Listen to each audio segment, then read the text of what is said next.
All right, my name is Greg Reed, and I'm the Director of Athletics for Waxahachie ISD.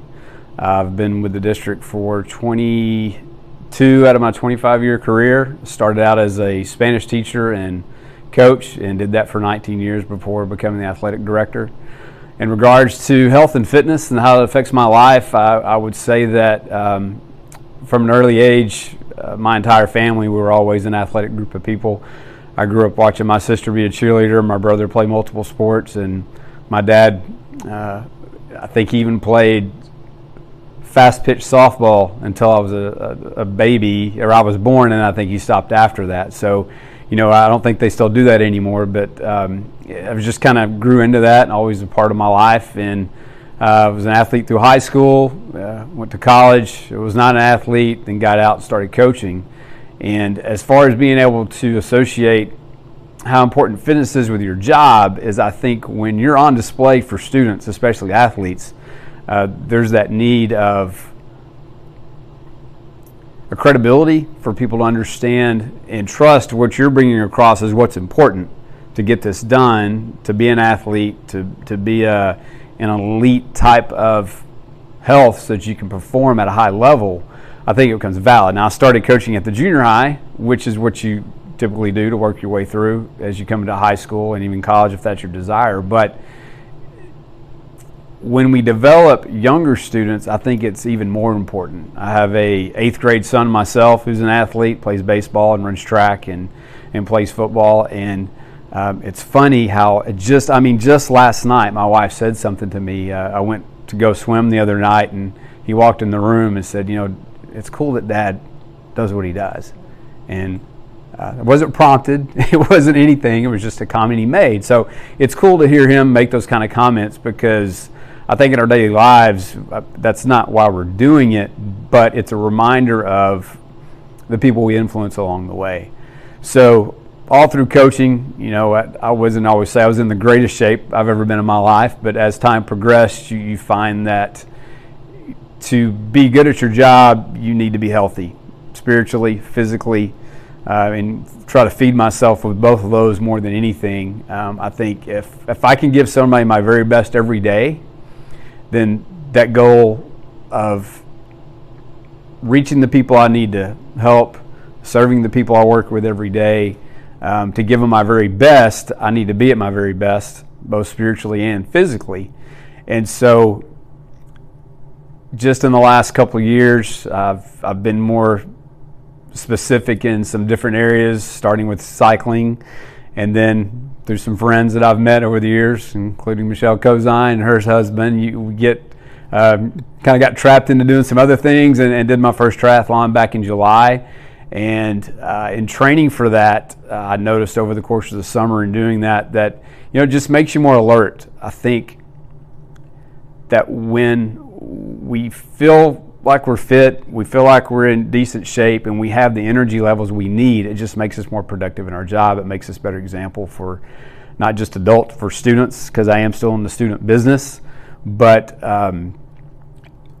we have this ability to look at people when we meet them, if they see fit, right or wrong, and they look fit, and we say, that person has drive, that person has commitment, that person must have goals, because they take the time to take care of themselves to be healthy and to be fit.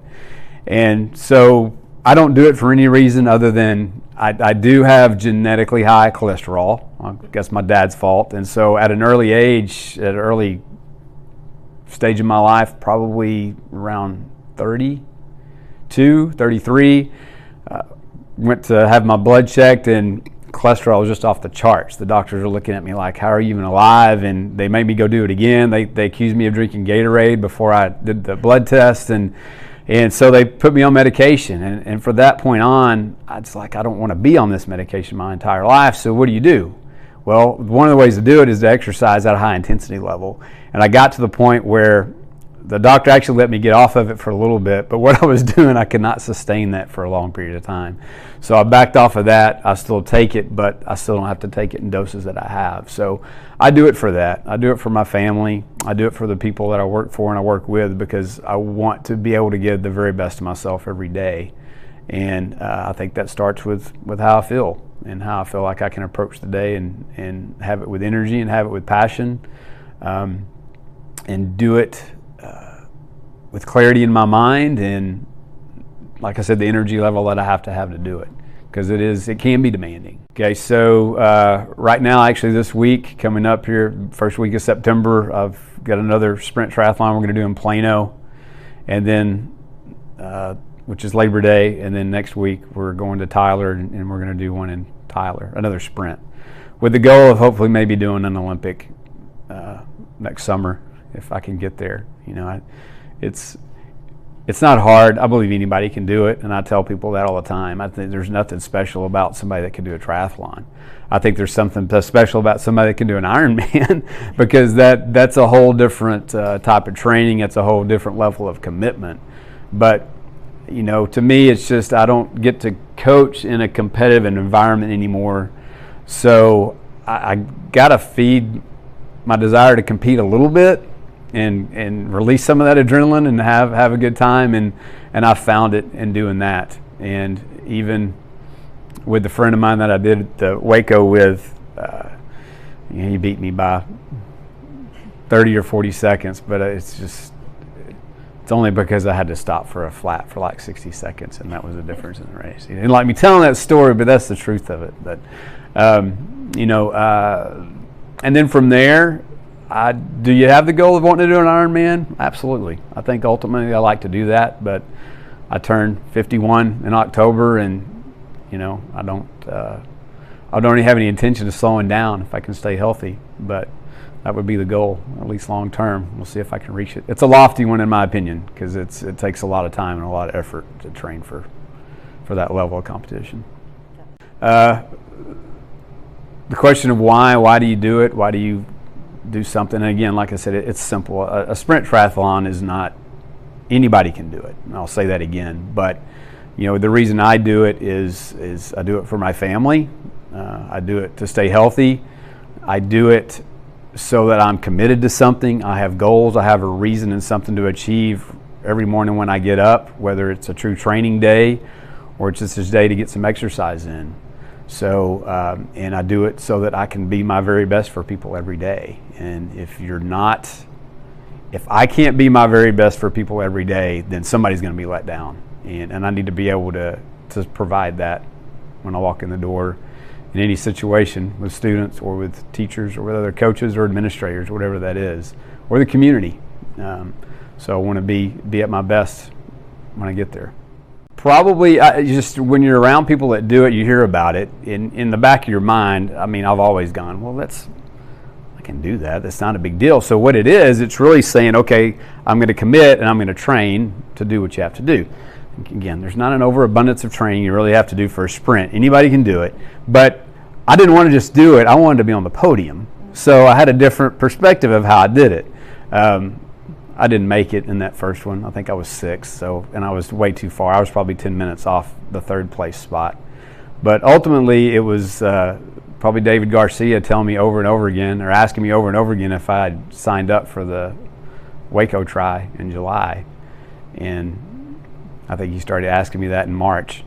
Every day I saw him, and so finally I think in May I signed up for it and did it. So it was probably just the push of that. Just, you know, you surround your people with high achieving people, which is what you want, then you kind of search out those types of things to try to take yourself to the next level and perform.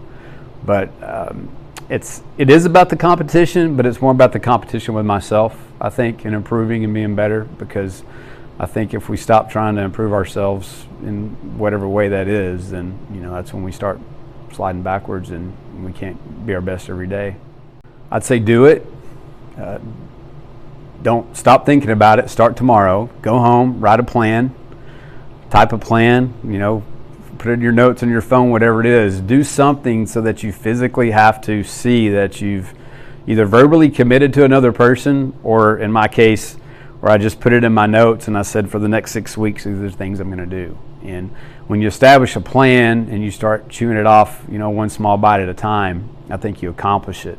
There's a really good book out there I'm working through right now. It's a very short read, but it's called, anyway, it's about taking your day and accomplishing small things at a time. It's that the thousand, as a Ironman participant, and you're running the marathon or you're riding the bike portion, I'll just use those two. The middle miles are uneventful, hopefully, but that's where you grind and that's where you do all the work. And I think you take that same concept, if you can understand that before you go into a training situation for anything in any life, any that you do, whether it's doing your daily devotional in your Bible, whatever it is, you don't just open up the Bible one day and decide, I'm going to read the entire Genesis and try to understand it. It really doesn't work that way. You gotta take a bite of it, you got to chew on it, you got to digest it, and then you got to be able to share it with somebody. And I think it becomes the same way when you're going to train. You talk to people about how to do it. I think there's a lot of value in that. Do some research. I think I learned how to swim watching YouTube videos. I'm still not anywhere I need to be, and probably technique and mechanics, but at least I understand a little bit of how to do things better. So just do your research, do your planning, and then more than anything, just be committed to it. And the days that you don't want to do it the most are the days that you have to do it.